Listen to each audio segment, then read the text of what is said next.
On today's show, the Ottawa Senators back on the ice at practice. We've got a couple updates there, and it's time for the quarterfinals at the Olympics. And we continue with our top 10 Sens prospects this time. Players ranked 7 through 4. This is Brady Tkachuk, and you're listening to the Locked On Senators podcast. You're Locked On Senators, your daily podcast on the Ottawa Senators. Part of the Locked On Podcast Network, your team every day. Welcome. You are locked on to the Ottawa Senators. I'm Ross Levitan alongside Brandon Piller. Today's episode is brought to you by Game Time. Download the Game Time app, create an account, and use code LOCKED ON for $20 off your first purchase. Terms apply. Today is Tuesday, February 17th, and Pillsy, the Senators are back at practice. Yeah, it was good to see all players other than Olympians. David Perron still not on the ice, and then Stephen Halliday still with Belleville were at this practice. So they got 3 lines, and I believe 5 of the defensemen were there. So pretty good turnout. And then obviously James Reimer, Linus Ullmark, and I still think it's too early for these guys to be back at practice. But I guess the earlier the better. A lot of these guys, Ross, probably are itching to get back as well. Like they're creatures of habit and they have their routines. I'm sure they love going on a sunny, warm, tropical vacation. But then it's like, all right, let's get back to business here. Especially when they were 8-3-2 going into the break. They're now 6 points back at the final playoff spot with a number of divisional games coming up and one more Western road trip after the initial game against Detroit. And by the way, Austin Watson recalled by the Red Wings. Are they looking for fight night in February 26th? Yeah, it's a weird time to be calling guys up as well. Maybe they're just trying to fill out the practice lines, but because he's been playing all year with Grand Rapid Griffins. Actually, not having that bad of a season, 19 points in 39 games. So we'll see if he ends up sticking around with the NHL team for a bit of a revenge game up against the Senators. Well, everyone in Grand Rapids is having a good season. They're 37-7-2, best team in the league. Damn, yeah, fair. Yeah. Meanwhile, Belleville got a big win yesterday, 3-1. Great game from Levi Merilainen, and you get a point at the end of the game from Stephen Halliday, which we like to see. But most importantly, Levi had a good game. Made 30 saves on 31 shots. They went down 1-0 in this game early and then stormed back, so they needed that in a big way. Everyone's got games in hand on Belleville, but there's still some track, and they have been winning a lot more than losing recently. It's just they had those losing streaks earlier in the year where it's just kind of really set them back. Does that sound familiar? Yeah, exactly. But when it comes to the Sens prospect world, if you missed it yesterday, we did start our top 10 prospect list. We'll continue that later on today, and we'll do our top 3 tomorrow. It's going to be a very busy day, of course, with Canada taking on Czechia now, we know, in the quarterfinals. But we'll talk about that game in the next segment. Let's talk about Team Germany and one of the Sens that's absent from practice today, Tim Stützle. 2 assists for him. He's up to 4 goals, 2 assists, 6 points. He's tied for 5th in tournament scoring right now. And it's great to see what we all know he's capable of performing that way on the international stage. Yeah, and he's such a stud out there. Anytime it seemed like any offense was being creative, Tim Stützle was on the ice, either bringing the puck into the offensive zone, weaving around guys to make the defenseman look silly. Like, he's just so good out there in his element. Obviously, it's great for him to get some assists, but I was a little disappointed, Ross, that he wasn't able to score here. Not because I expect him to score a goal every single Olympic game, but that would be a pretty cool feather in your cap to be like, hey, every single game I got one, and he was doing it until this one. Pretty interesting that at the IIHF events, you don't reseed for the quarterfinals. It's a bracket from the qualifiers to the quarterfinals, then they reseed. So all of a sudden, if there's an upset, the top team will get to play the lower seed, but not in this format. So we're actually going to see Germany play Slovakia in the next round, despite them being a lower seed. That's a game that I think they could win. Definitely. Now, the interesting part, though, is they're going to have to play back-to-back. So we'll see. Will Germany go with Philipp Grubauer again? I assume they will, but that's certainly going to be a factor in this one. And it's not crazy that either team could win this game. Like, I'm not sitting here being like, the Slovaks got this or Germany's got this, but definitely I think Slovakia's got to be here being like, all right, we got a big advantage here. We're rested, and a lot of the top guys for Germany are playing big minutes. And if you get on the power play, those guys are rolling out there. So Slovaks got to kind of play a clean, nice, simple game. And then I think in the third period, you just got to outpace them. But it's just, to me, fascinating that you have a game where the top seeded team or the higher seeded team in Slovakia clearly doesn't have the best player on the ice. Like, Leon Draisaitl is by far the best player in this game. And then Timmy's number 2. Timmy's number 2. Yeah. And then probably Seider's number 3. Yeah. And then you go, Juraj Slafkovsky having a great term. He's tied with Timmy in points, played one less game. So not taking anything away from him. But overall, like, I think Germany's a better team. They're actually, our friends over at FanDuel have them as a very slight favorite in that game, -120, whereas Slovakia is even money. But that's going to be a fascinating one to watch. That's the 6 a.m. game tomorrow that will kick off the day. 3 of the matchups are set. We're waiting to find out who's going to win between Sweden and Latvia. That's just getting underway right now as we're recording. The winner will play the United States. We talk about Slovakia, Germany. Later, we'll talk about Canada and Czechia. Well, we've also got Nicholas Matin-Palo and Team Finland. They'll face Switzerland and Swiss. They'd only got by Italy. 3-0 was the final score. Damien Clara was outrageously good in goal for Italy, turning aside 48 out of 51 shots, and two of the Swiss goals were on the power play as well. But it's going to be still a tough test for the Finns. They haven't looked very sharp this tournament, and we'll see if Nicholas Matin-Palo can find his way into the semis, because Pilsy, for these games now, you're either going home or you're guaranteed 2 more games, because if you make the semis, there's one, and then if you lose, you get the bronze medal game, and of course the finals for the 2 winning teams. So it's a difference of 2 more Olympic experiences if the quarterfinals can go your way. Yeah, definitely. And all these guys want to continue their journey as far as possible. And speaking of Team Swiss, Ross, Timo Meier having a heck of a tournament, tied for second with Marty Necas in points with 7 points in 4 games. So you look at Meier, you look at Roman Josi, like, the Swiss team is a little bit similar to Germany, where maybe they don't have that depth, but they have some elite players up top. Yeah, they do. And I'm just looking right now. Leon Draisaitl played 24:07 today against France. 2 games ago against Latvia, he was at 28 minutes and 30 seconds. Yeah, dude, like, this guy's going to be gassed. Well, I mean, Stützle's not that far behind him. Like, he is, obviously, but he's still playing a ton. In the win today, he played 23:03. His other time on ice, 21:02, 26:14. That was in the same game that Draisaitl played 28:30, and he opened the tournament playing 16:49. So he's probably like, hey, I'll be in that 16 to 19 range. But then, no, just kidding. You're going to be out there almost every shift. Timmy now with at least a point in every game. Not a goal in every game, but a point in every game for Tim Stützle. So we're going to obviously have our pom-poms on for Timmy Superstar tomorrow, and hopefully he can get to the semifinals.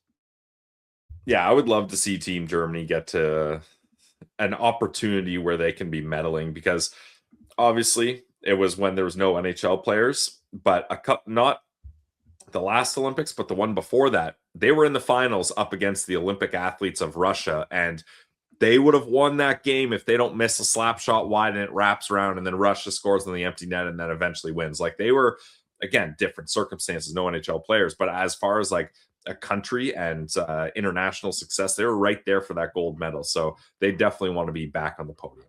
And the Senators that are now done at the Olympics are Mads Søgaard and Lars Eller. Denmark falling today to Czechia. So their tournament is done. I'm sure it'll be a few days before we see Lars Eller at practice. No need to rush him. Just get back, get acclimatized to the time zone, and then get back on the ice. Plenty of time before the game against Detroit a week from Thursday. But unfortunate ending to them. They pushed hard. I know you were watching that one.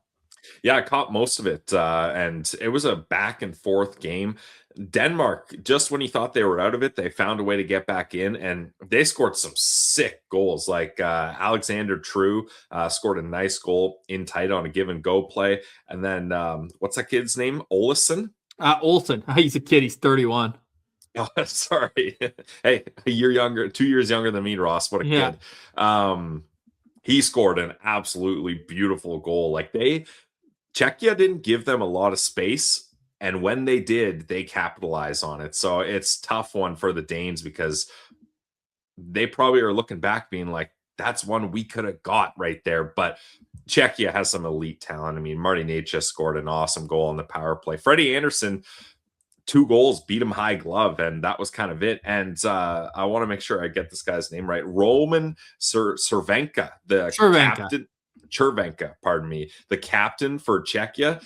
They were talking about it on the broadcast, but this guy is a legend. 40 years old. He scored a goal. He's got so much experience in the KHL, in the Czechia League, in the Swiss League. He had 1 season in the NHL, and this guy is still keeping it going. So credit to him. His 5th Olympic Games, Ross. Wow. Lars Eller in what could be his final Olympic Games. He finishes with 1 assist in 4 games, 3 minor penalties, -3. Meanwhile, it was good to see Mad Sogard backed up for this game, this qualifying game, because the last time we saw him, the only time we saw him in this tournament was against the United States, and he left that game with an injury. So good to know that it's not anything long-term, that he was available for the Danes today. On the other side, who's available for Team Canada? They've had a couple injuries. John Cooper had the update. We'll share that with you. And if guys are coming in, that means guys are coming out. And there's one in particular we think needs to. That's next. You're listening to Locked On Senators, your team every day. Today's episode is brought to you by our friends over at Indeed. Workplace chaos, deadlines stacking up, inboxes overflowing, and the one position you have to fill still sitting open. When the pressure's on and you need the right hire, this is a job for sponsored jobs. Indeed, sponsored jobs helps you reach the people who actually fit what you're looking for. Skills, experience, location. So you're not just hoping the right candidate stumbles across your post.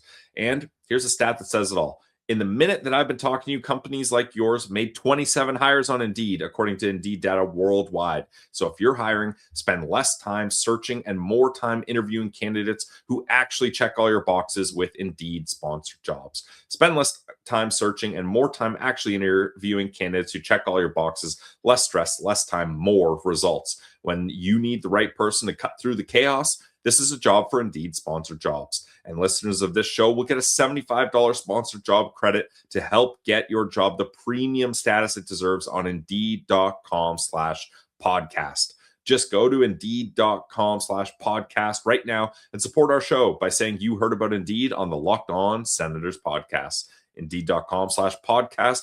Terms and conditions apply. Need to hire? This is a job for Indeed sponsored jobs.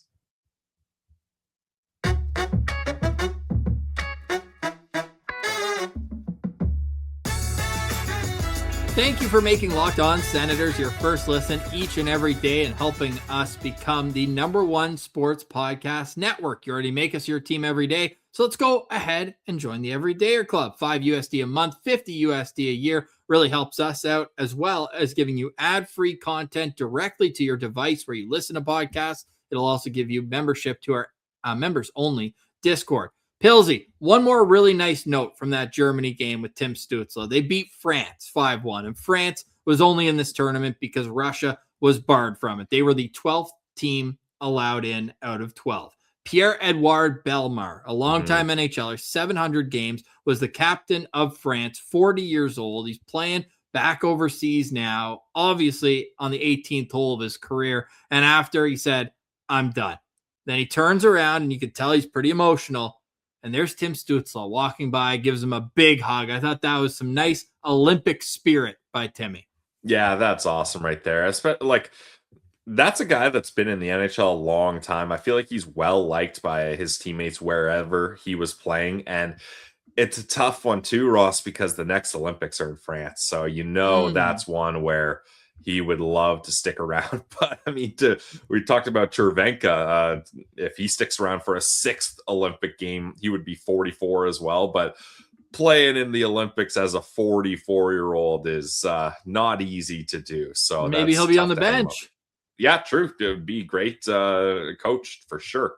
So Germany with that win over France sets up one of the quarterfinals, but the one we're going to be paying most closest attention to is Team Canada against Czechia, a rematch of the opening game of the tournament where Canada earned a 5-0 victory. Jordan Binnington had to make some big saves though when it was tied at 0 and when it was 1-0. Like that was not a, hey, just tie your skates and you'll win.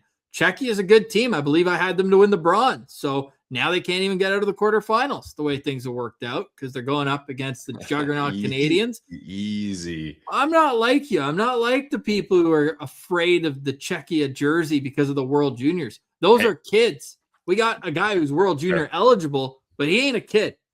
Macklin Celebrini is one of the biggest X factors on this Team Canada. And I've been reading a lot of the articles and features on Celebrini. And one of the things that keeps coming up is the IQ you have to play with McDavid.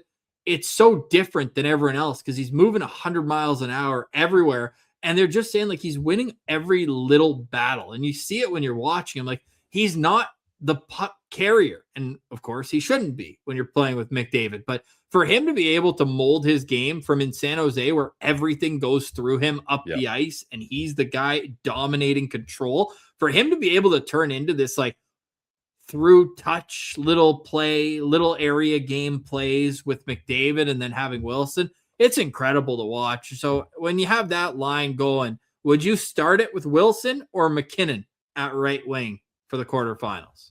I think you keep it how it is, right? If it ain't broke, don't fix it. But I'm certainly not against, let's say, late in a period, or if God forbid you go down by a goal at some point, throw McKinnon up there and have the Mac line going. I think we're going with Mach 3. Yeah, I saw that. Yeah, Mach 3.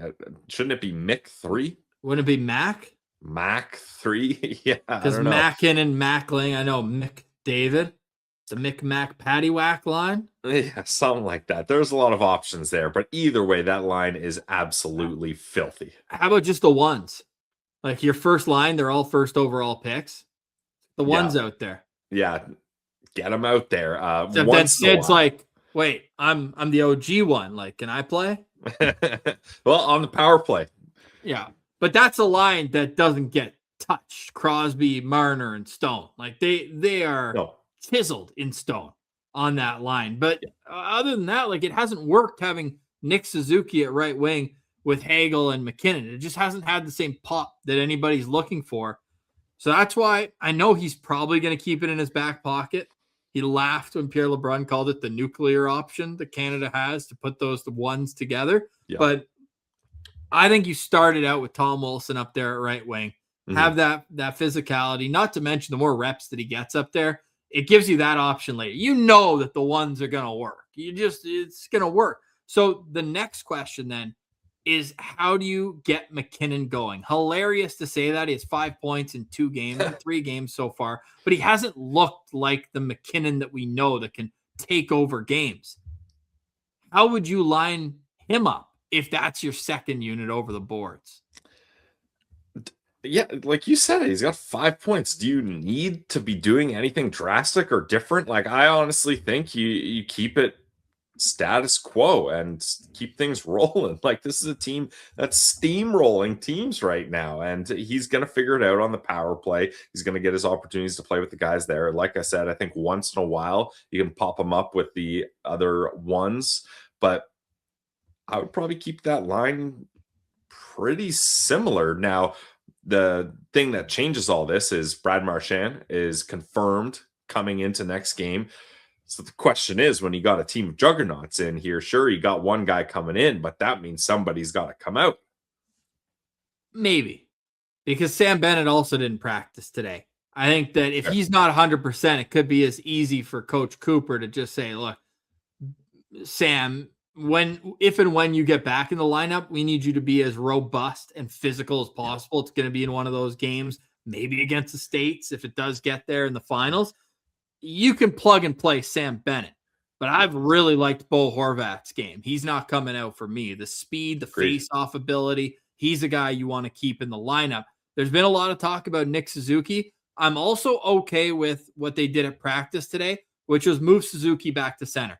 That's a less wild change, but it could be one that can play dividends later on because you haven't tried a guy who is fighting it a little bit. He does have that one goal and the little deflection in front where he was trying to pull it to his forehand, but it deflected up, and that was in the game against Czechia. So maybe you want to keep him in, but I just don't think that his game translates to the wing as well as some other guys on this roster. Like, would you be opposed to seeing Bo Horvat there? Like, do you think it was as much as Nick Suzuki being a right shot that they needed him to be on that right wing? Because Canada does have a lot of lefties in the bottom six. Yeah, definitely. I'm not sure how Horvat would play on the wing. I know I mentioned earlier that I wanted him playing center for faceoffs, but no one knows better than the Ottawa Senators. Or Senators fans, you don't have to be playing center to be taking faceoffs. I mean, Claude Giroux arguably takes the most faceoffs for this team. He hasn't played a single second lined up as center for the Ottawa Senators. So all I know is I'm keeping Horvat in the lineup and I'm keeping him doing draws. If Bennett is good to go, I do think Suzuki is the odd man out here because Seth Jarvis has been good when he's been available or put in the game, I should say. He brings that sort of pop, and he can play on the wing. That's not an issue. So, again, not trying to be the Habs troll here, but I don't think it's crazy to say Nick Suzuki is probably lower on the totem pole and one of the guys that Coop's going to look to take out. Yeah, my thought for John Cooper would be either Nick Suzuki or just keeping Sam Bennett out and then having, whether it's Suzuki, Horvat, Jarvis as the extra 13th forward, if you will, still dressing for the game, still ready to go. I think that's probably the decision that it comes down to. I got to stop doing this because the team is a juggernaut. The team is as good as anyone could have hoped. But I'm looking at this lineup that they put out today. Again, no McKinnon. That does change things a lot. But, like, there was room for Connor Bedard on this team, and there was room for Matthew Schaefer. I'm just going to, there was room for those guys. For sure, there was room for Schaefer. I think that one is an easy argument. And like we talked about, that's a guy, imagine the enthusiasm that kid would bring. Obviously, Mac and Celebrini, you already talked about how good he's been, but Schaefer is such a positive, outgoing guy. I think he would mix in with this, and to have him learn and see what guys on this team do to get prepared and just be in the same atmosphere as them would pay dividends. And especially this team, Canada D-Corps is obviously good, but it doesn't compare to the States. So why not add one of the top guys in the NHL right now in Schaefer? So that for sure. And yeah, I think especially with no Point, no Cirelli, those are Cooper guys not being here, you probably could have found room for Connor Bedard as well. He'll have his time to shine. There's no doubt about that. One other injury note, Josh Morrissey, who's only played 7 minutes in this Olympics, suffered a lower body injury. He was back skating on a pair with Colton Parayko, so he looks like he's ready to reinsert. And that cannot be understated at how important he could be. Now, he was struggling going into the break as well. He had no points in his last 8 games in the NHL and only had points in one of his last 11. Now, he did have 3 points in that 3-1 win, but he's been struggling to produce offense. Obviously, it's been a really bad year for the Winnipeg Jets, but they're going to need his puck movement ability in these more important and physical games. So, going to be really curious to see how he looks after not playing for the last while. So those are the confirmations from John Cooper. Now all that's left is to wait until tomorrow at 10 a.m. for the quarterfinals. Has there been a confirmed goalie? There are signs pointing towards Jordan Binnington, but no confirmation yet. Is that what you would go with? I think so, especially when it comes to the knockout games. He's a big game player. I know you can point to all the stats. You can point how Thompson and Kemper should be the guys getting the nod instead of Binnington, but I'll stick with it, and I'm sure Cooper would too. This is a guy that battles when all the chips are on the table, so that's who I want. And he's also 100% against Czechia so far this tournament. So that helps too. Yeah. That helps. We're actually going to record tomorrow's episode right after the quarterfinal for Team Canada. So we'll give our reaction to that. We'll do our top 3 Sens prospects, and then we'll tee up Thursday's episode where we have Brian from Cap Wages coming on to set the stage for the trade deadline in Ottawa and discuss just how much options Steve Staios has for that. But our top prospect right now in the Senators organization continue next. You're listening to Locked On Senators, your team every day. Today's episode is brought to you by our friends over at FanDuel. Ever wanted to experience the NBA Finals live and in person? FanDuel is giving you the chance to turn that dream into reality with their NBA sweepstakes. Here's how it works. Use your profit boost on any NBA future, and you'll automatically be entered for a shot to win an NBA Finals trip for 2. That's right, flights, tickets, the whole experience.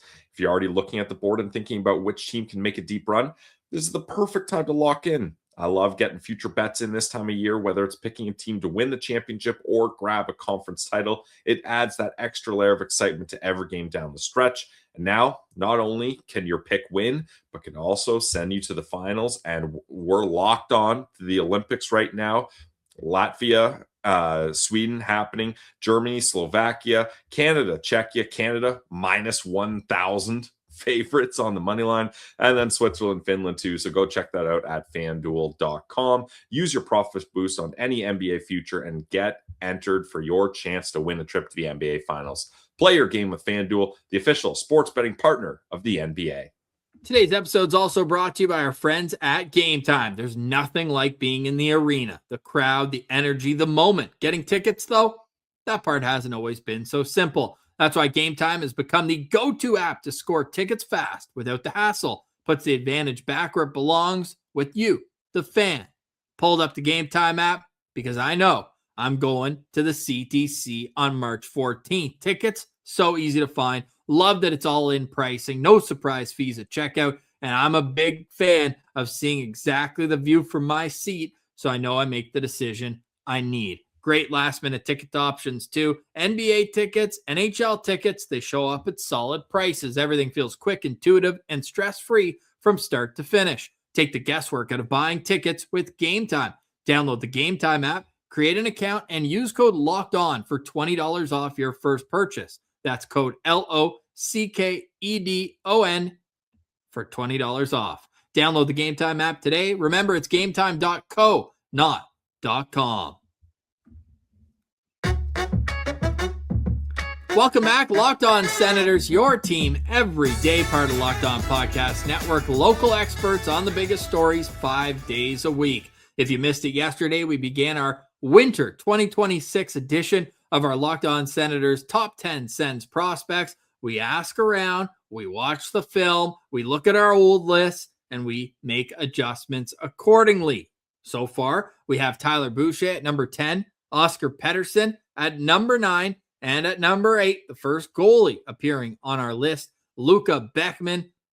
The details on all those guys are in yesterday's episode. Let's move to today, where we have coming in at number 7, Xavier Bourgault, who got his first taste of NHL hockey. He's played 2 National League games this year, and he earned those call-ups, scoring 41 points in 49 games with the Belleville Senators, acquired in a trade 2 summers ago for Roby Järventie, the 23-year-old Pillsy that you tried on for size. It fits pretty well so far.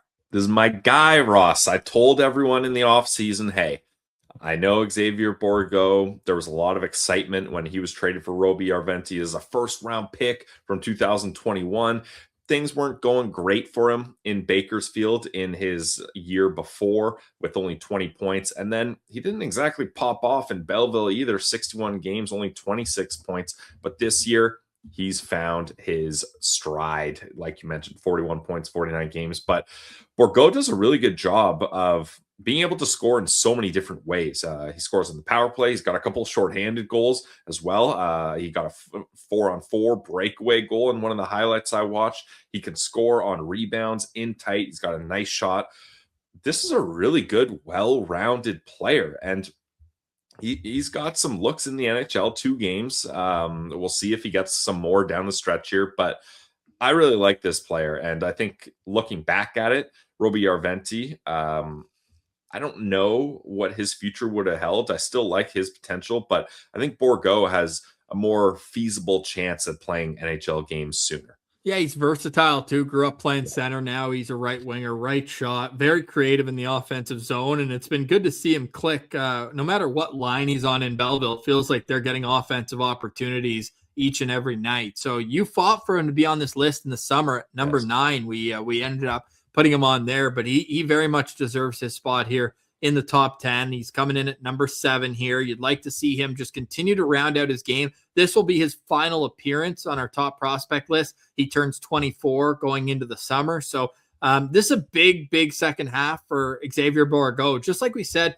with Tyler Boucher and Oscar Pettersson, like these are guys that are in the later prospect years, and they're going to have to figure out how they're going to affect a coach and a management's mindset to get them NHL games. What's their differentiating quality going to be that separates them from the other guys in Belleville? And for Bourgault, it's just going to be rounding out his game because the offensive pop certainly is there on most nights. He's a good power play guy, but can he gain the coaching trust at the NHL level? That we will wait to see. But a real nice season so far for Xavier Bourgault, who comes in at number 7 on our updated Winter 2026 Locked On Senators Top 10 Prospect Rankings.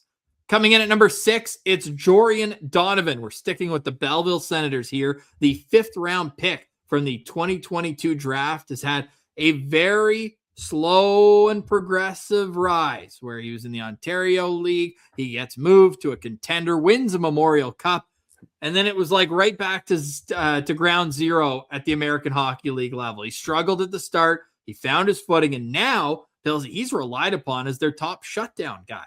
Yeah, and he typically plays with Lassie Thompson, or at least lately he has. We talked to Stephen Halliday, Ross, and Donovan was a guy, he was like, you guys need to make sure you're keeping an eye on him. He plays really important minutes and is trusted in Belleville. In 51 games so far this season, 4 goals, 16 assists, good for 20 points.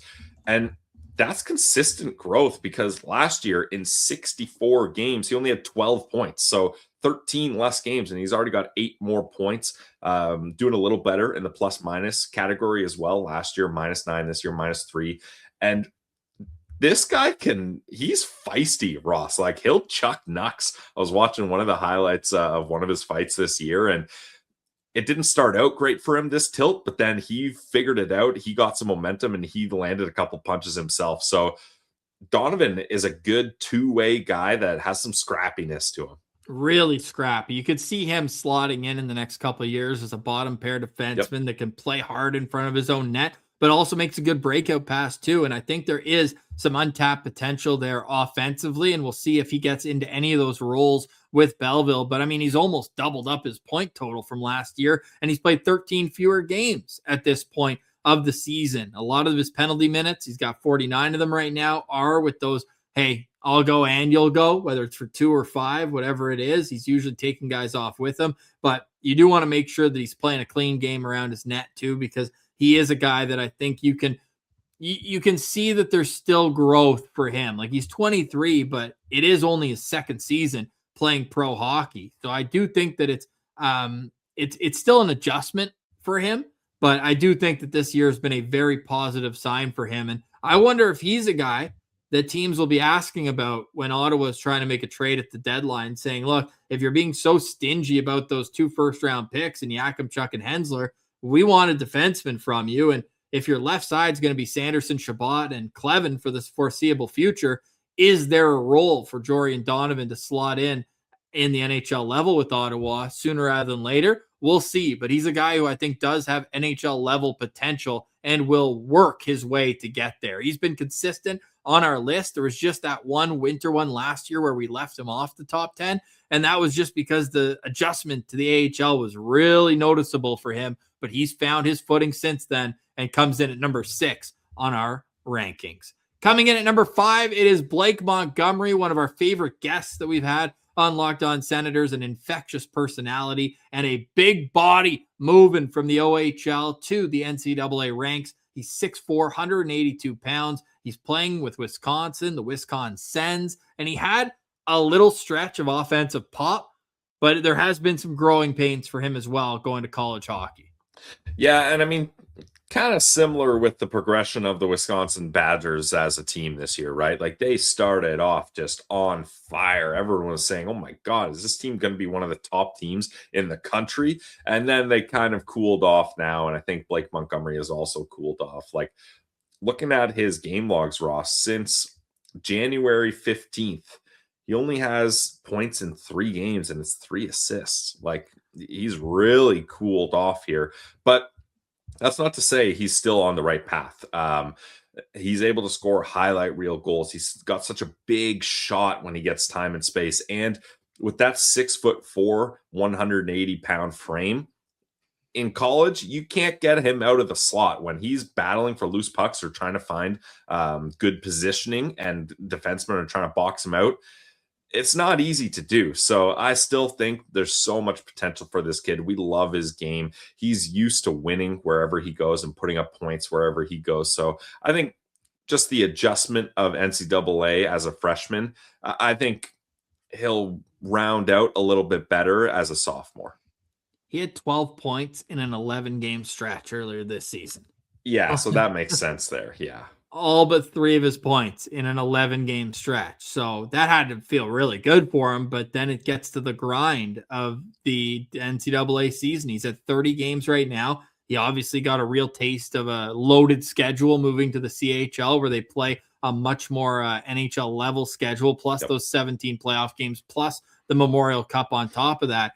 This is, to me, I would say a quarter of a step back just because you wanted him to gain from that experience at the Mem Cup and just kind of go in and be a super freshman. But maybe that was unrealistic as a 4th round pick from the 2024 draft. He was an overage draft pick though. So he was 19 at that time. So he's 20 years old now. And this is a guy, I think the best thing for him would be to at least spend 2 years in college. Like initially it was like, is he one and done? No, I think that another year in college will be good for him. But another guy I think teams could be calling about and saying, hey, like, if we're Calgary and we want guys who are going to be ready in 2-3 years, but do have like middle 6 potential to be a guy who's really hard to play against, fast and gets into tough spaces, he's going to be a player, man. I am still confident that he's going to be a player here. And he's been number 5 on our prospect list now for 3 straight appearances.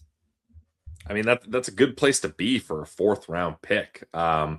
I don't know if the rest of the league views him as highly as we would in trade assets, Ross, but that's a guy, if he does end up being a part of a package, I would be disappointed and be like, oh man, in 5 years or something, we're going to be sad we let this guy go. I really believe in his potential. He's a player, he's a personality, and we're rooting for the Wisconsin Sens to have a great end to their season. So Blake Montgomery comes in at number 5.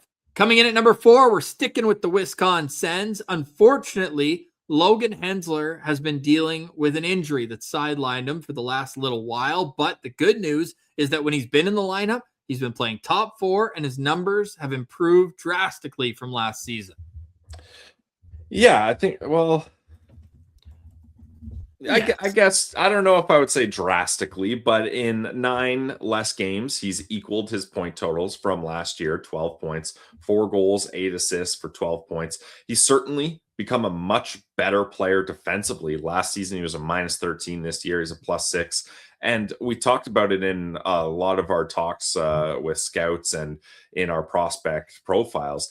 He really struggled the first half of his first season. Then he figured it out later on. And now he's got a lot more comfortable in Wisconsin. And where I'll say I really see an improvement is a lot of his points last year were secondary assists, a point shot that there's a rebound and then somebody scores on the rebound, tips, deflections, more just like him moving the play along and getting points as a bonus there. Whereas this year, it doesn't really feel that way. One of his goals was an end-to-end rush where he blasted from coast to coast and got through the whole team and ripped one. Like, he's showing that he's got that in his bag. Super unfortunate. He had a nasty, nasty leg injury. If you're squeamish, do not go watch that replay because legs are not supposed to bend like that. Brandon Piller, not a doctor. So we're hoping for a good recovery for him, but I wouldn't think it's too crazy to think his season might be done. Still happy for him, though, in terms of what he was able to accomplish with the growth of his game. I know people saw him at the World Juniors and were just like, oh, what is this? It was a bad tournament for him. Yeah, no question. Scott Wheeler especially kind of harped on that. Like, it looks like he, at the time of the World Juniors in his write-up, was like he's taking a step back here, not a step forward, unfortunately.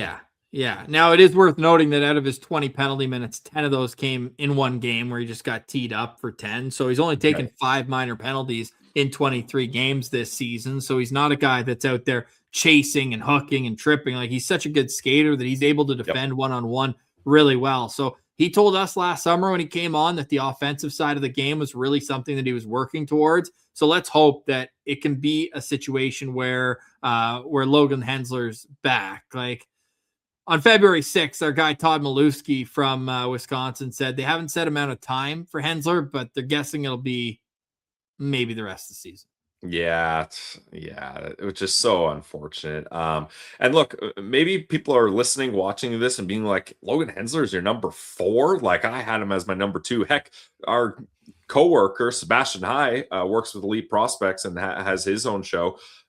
Has Hensler ahead of Yakimchuk, or at least did in the offseason. So maybe people are thinking this is a little low, and maybe this is some of my bias, Ross. I had him lower than you, but I'm not convinced what he can be at the NHL level yet. Again, it's early. That injury is really unfortunate. This is a massive year for his development, and he was looking like he was turning it around since World Juniors.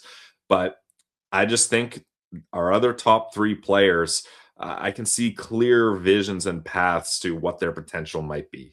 Now, is this a guy you expect to go back for his junior season at Wisconsin next year? Absolutely, yeah. Especially with this injury, Ross. I think if he plays the whole year and pops off, maybe you consider that could be it. But I think it would be beneficial for him to do another year at Wisconsin.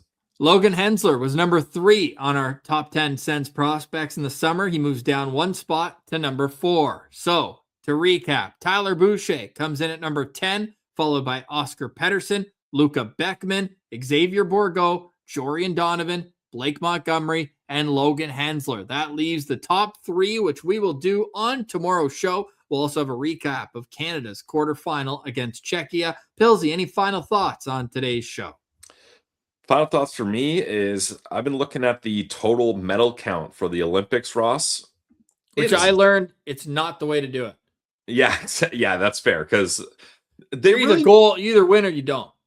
Yeah, or they need to do a weighted medal count where like gold is a certain amount, a silver and bronze, etc. But Norway is absolutely crushing it, which I read an article on The Athletic today being like, Norway's amazing at all these winter games, but not hockey. Why is that? Go check that out. I'm blanking on who wrote the article, but it was a good article talking about why Norway, as opposed to Sweden and Finland, isn't quite a hockey superpower, or at least not yet. But yeah, they're crushing it overall. And then Italy's right there too. I'm hoping Canada bumps up a little, and let's try to clean it up in the curling. A little controversy there with the Canadian curlers. So let's clean that up. Yeah, keep your fingers to yourself. Yeah. Just on the handle, off the handle. But Rachel Holman, shout out Ottawa's own Rachel Holman, had a fantastic shot today in the curling. Like, Canada's got 3 gold medals right now. They could get another one on Thursday, where you've got it already guaranteed. Canada, U.S. in women's hockey. Who would have thought? Classic. Yeah, I think I was saying before I got it mixed up with men's, but it was women's, that it's been the last 5 gold medal games where Canada, U.S. winning 2, Canada winning 3. So let's keep on the right side of that. I'm excited for that game. So that could be another gold. You got men's hockey, potentially another gold, and you got both curlings. Like, you win all those, and all of a sudden we could be talking about Canada having a half decent one, but they do need more funding. That's way above our pay grade. But you see, like, whenever the Olympics come to your country, people dial in for it. Like, Italy knew that this was going to be big for them. So they're up there. They got 9 golds. Yeah, I mean, you look at the hockey team. If you sneezed in Venice 10 years ago, you're on the Olympic team. So I'd like to look into all the logistics of these Italians. So funny. Okay, my final thoughts. We did get an injury update from Travis Green. David Perron came to the building and skated on his own today. He's been told that Perron may be ready to play during the road trip that starts on February 28th. That road trip ends on February 9th in Vancouver, or March 9th, rather, in Vancouver. So that's a long road trip there, almost 2 weeks for them, or a week and a half, rather. So you could see David Perron pretty soon. So the break came at a good time for him to recover from that sports hernia, and we'll see when David Perron is ready to go. We'll see what happens with Canada tomorrow at the Olympics, and we'll break it all down. We'll wrap up our top 10 prospects list. If you want to guess who the top 3 are, go ahead in the comments below on YouTube. Thanks so much for liking, watching, listening, and engaging with the show. For Brandon Piller, I'm Ross Levitan, and this has been another edition of the Locked On Senators podcast, your team every day.